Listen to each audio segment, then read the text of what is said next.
Hello everybody. आज हम पढ़ेंगे उत्तराखंड की ज्योग्राफी के बारे में एंड उत्तराखंड का क्लाइमेट एंड डिज़ास्टर मैनेजमेंट को लेकर हम आज पढ़ेंगे।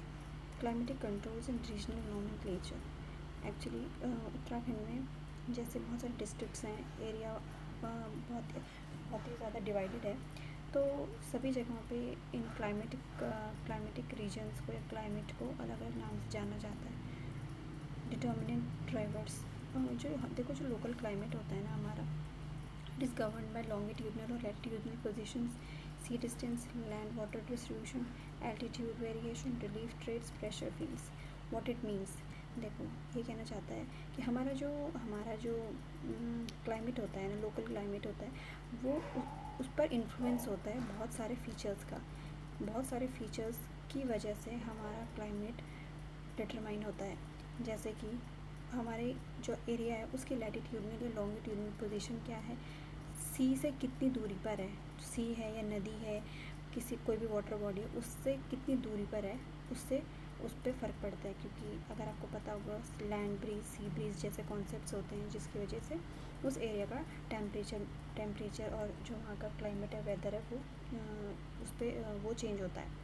Then land water distribution, then altitude means उसकी वो किस हाइट पे है, यहाँ पर है या नीचे वैली में है। रिलीफ रेट्स, वो एरिया की टोपोग्राफी कैसी है, हिली एरिया है, प्लेन है, स्टेप्स में है, कैसा है। Pressure field, high pressure area है या लो प्रेशर एरिया है, ये सारे डिटरमाइन करते हैं एक रीजन के क्लाइमेट को। समर सीज़न की अगर हम बात करें तो मिड मार्च से लेकर जून तक इसे हम रखते हैं समर सीज़न को हमारे स्टेट में। और तो ये अब बहुत ही एक्सटेंड हो गया है, जून से बियॉन्ड जा चुका है, बट हम इसे अभी भी जून तक ही कंसिडर करते हैं। इसको लोकली रूडी कहा जाता है और खरसाव कहा जाता है। लोकली इस गर्मियों के मौसम को रूडी और खरसाव कहा जाता है। और हाईएस्ट टेम्परेचर अगर हम देखें हमारे स्टेट का तो मई जून में होता है, प्लेन्स में वो भी। देन मानसून सीज़न, जिसको हम मिड जून से लेकर अक्टूबर तक कंसिडर करते हैं, तो इसका लोकल इसको बसगाल बोला जाता है या चौमासा बोला जाता है। जो विंटर सीज़न है हमारे स्टेट का, वो अक्टूबर से मिड मार्च तक चलता है, जिसको स्यूंद या शीतकला बोला जाता है। और हमारा जो सबसे ठंडा मंथ होता है वो जनवरी होता है, जबकि जून जो होता है वो सबसे गर्म होता है। देखो विंटर में ना कुछ रेनफॉल होती है हमारे यहाँ, अगर आपको ध्यान हो तो। सर्दियों में हमारे यहाँ जो कुछ बारिश होती है, विंटर वेस्टर्न डिस्टर्बेंसेस कहते हैं उसको वेस्टर्न डिस्टर्बेंसेस क्यों कहते हैं, क्योंकि जो मेडिटेरेनियन सी वाला एरिया है ना, वहाँ पे कुछ लोकल कंडीशंस ऐसी हो जाती हैं, वहाँ पे कुछ ट्रॉपिकल साइक्लोन्स बनते हैं, जिसकी वजह से कुछ जेट स्ट्रीम्स हैं ना, वो इधर से होके और इधर हिमालयाज़ में आके इधर रेनफॉल करती हैं। तो ये विंटर रेनफॉल हमारे लिए और तो फ़ायदेमंद होती है, बट विंटर्स में रेनफॉल आती है हमारे यहाँ। एंड स्नोफॉल करती है ये 1550 मीटर से अबव दिसंबर से फरवरी के अराउंड जो भी बारिश होती है वो इन्हीं वेस्टर्न डिस्टर्बेंसेस की वजह से होती है।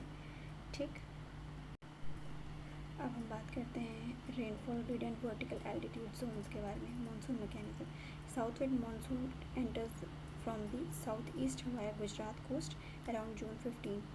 Most rainfall comes from Bay of Bengal branch. देखो जब जो साउथ वेस्ट मानसून आता है, जो हमारा मतलब नॉर्मल मानसून होता ही है हमारे यहाँ, तो साउथ वेस्ट डायरेक्शन से आता है, तो वो गुजरात से होते हुए आता है। बट जो हमारे यहाँ ज़्यादा रेनफॉल होती है बे ऑफ बंगाल की ब्रांच से होते हुए आती है।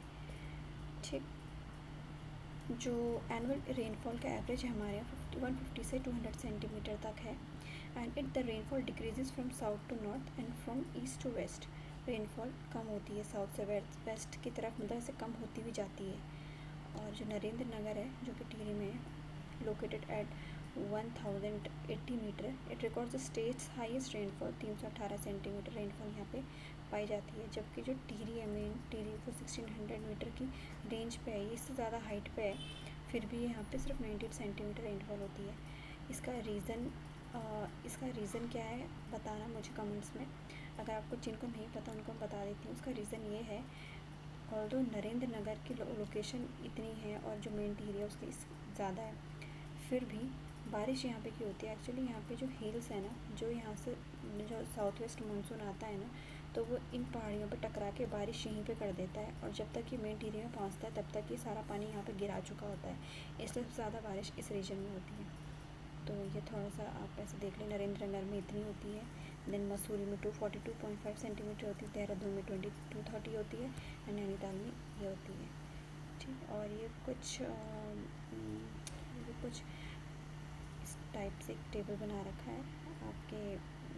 आप एक बार इसको गो थ्रू कर लेना कि upper and northern region of greater Himalayas के वहाँ पे कितनी रेनफॉल होती है। एक्चुअली यहाँ पर रेनफॉल बहुत कम होती है क्योंकि बहुत ही ज़्यादा हाइट पे है, तो यहाँ पे क्या होती है, स्नो होती है। ठीक है, मैक्सिमम जोन वो बता रहा है 200 सेंटीमीटर से अबव रेनफॉल कहाँ पे होती है, शिवालिक भावर तराई बेल्ट पे, जहाँ पे पेड़ पौधे होंगे वहीं पे रेनफॉल होती है। जितना हाई एल्टीट्यूड होता है वहाँ पे बर्फ़बारी ज़्यादा होती है। ठीक है, हमारे जो डॉक्टर खरगवाल हैं, उन्होंने उत्तराखंड के क्लाइमेट को कुछ छः जोन्स में डिक्लेयर किया था। तो ऑल्दो एग्ज़ाम में आता तो नहीं है, बट आप अगर आप इसको पढ़ना चाहते हैं तो आप पढ़ सकते हैं क्योंकि परीक्षा वाणी में दिया था। अब हम बात करेंगे natural disasters and seismic vulnerability matrix के बारे में। देखो, नेचुरल डिज़ास्टर्स क्या होते हैं? नेचुरल डिज़ास्टर्स क्या होते हैं? जो नेचुरली अकर होते हैं, है ना। ऑल्दो इनके कुछ रीज़न्स इनके पीछे ह्यूमन का इंटरफेरेंस होता है, बट अब नेचुरल ही हम इसे कंसिडर करते हैं। नेचुरल फायर्स जैसे कि वन अग्नि, it affects the state where 70% of the land is under forest cover. ये जो वन अग्नि है ना, ये जो आग है, ये स्टेट को वहाँ पे अफेक्ट करती है जहाँ पर फॉरेस्ट कवर 71% से 17% है। ठीक है, और ये होती क्यों है वन अग्नि, मतलब ये आग लगती क्यों? कभी कभी इसका रीज़न लाइटनिंग होता है, बिजली चमकना, स्टोन टकरा जाते हैं आपस में, चिंगारी निकलती है, पत्ते रहते हैं तो जल जाती है। ड्राई पाइन नीडल, जो पाइन की नीडल्स होती हैं वो उनकी वजह से भी बहुत जल्दी आग पकड़ती हैं और बहुत जल्दी फैलाती हैं। And the other reason is the human carelessness. ठीक, सिस्मिक डिस्ट्रीब्यूशन अगर हम देखें तो इंडिया को 4 सिस्मिक जोन में डिवाइड किया गया है। ठीक है, और उत्तराखंड को जोन 5 और जोन 4 में रखा गया है। तो जो हाईली सेंसिटिव जोन है हमारे, वो है देहरादून, टिहरी, उत्तरकाशी, नैनीताल, उधम सिंह नगर। ये क्या है, हाईली सेंसिटिव है, नीचे का एरिया है। ठीक है, एंड इसमें उत्तरकाशी भी है। एंड जो अल्ट्रा सेंसिटिव है वो है चमोली, रुद्रप्रयाग, अल्मोड़ा, बागेश्वर, पिथौरागढ़। ये पूरा ऑलमोस्ट क्या है, हिली टेरेन है, तो हिली टेरेन में ज़्यादा खतरा है। ठीक, seismic infrastructure, three tracking observatories function है, एक देहरादून में है, एक टिहरी में है, एक गरुड़गंगा चमोली में है। The main central thrust line passes below the Tehri dam. इसका जो ये अर्थक्वेक्स वगैरह आते हैं, इसका एक बहुत बड़ा रीज़न ये भी है कि जो हमारी मेन सेंट्रल थ्रस्ट है वो टिहरी डैम के नीचे से जाती है, जो कि बहुत ही ज़्यादा खतरे की घंटी है। मेन सेंट्रल थ्रस्ट किन 2 रेंज को अलग करती है, ये आप मुझे कमेंट सेक्शन में बताना। और कुछ हमारे हिस्टोरिकल अर्थक्वेक्स भी हुए थे, जैसे कि बद्रीनाथ में हुआ था, उत्तरकाशी में 1991 में हुआ था, चमोली में 1999 में हुआ था। 2000 केदारनाथ की ट्रेजेडी से सभी वाकिफ़ होंगे, जो कि 16-17 जून 2013 में हुई थी, due to cloud burst and collapse of the Chorabari glacier. जो केदारनाथ टेम्पल है ना, उसके पीछे या ऊपर है ये चौड़ाबाड़ी ग्लेशियर, और वहाँ पर क्लाउड बस्ट हो गया था। तो उस क्लाउड बस्ट की वजह से यहाँ पे ये ट्रेजेडी हो गई थी, जिसको ये जो वो है चौड़ाबाड़ी ग्लेशियर है ना, इसको गांधी सरोवर भी बोला जाता है। और इसको जब ये हुआ था, तो इसमें जो हमारा इंडियन गवर्नमेंट ने जो ऑपरेशन स्टार्ट किया था, उसका नाम था ऑपरेशन सूर्यहूट बाय द डिफेंस फोर्सेस। अब हम बात करेंगे disaster mitigation and management system की। हमारा जो उत्तराखंड का मॉडल है ना, it is India's pioneer state to construct mitigation plans using the Australian model. हमारा जो मिटिगेशन प्लान है ना, कि हमें कैसे डिज़ास्टर से मिटिगेट करना है, कैसे हमें उससे मिटिगेट करना है, उसके लिए हमने ऑस्ट्रेलियन मॉडल को लिया है। ठीक है, हमारे यहाँ SDRF state disaster response force का फाउंडेशन हुआ था 2013 में, following the national NDRF parameters to handle the mountain emergencies.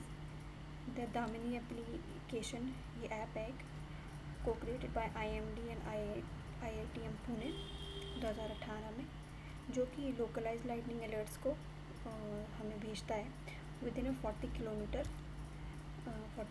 Zone. जो हमें मैसेजेस आते हैं मतलब वो zonal construction ban, complete ban है कुछ जगहों पे, जैसे कि विद इन 200 मीटर और एनी रिवर बैंक, किसी भी रिवर बैंक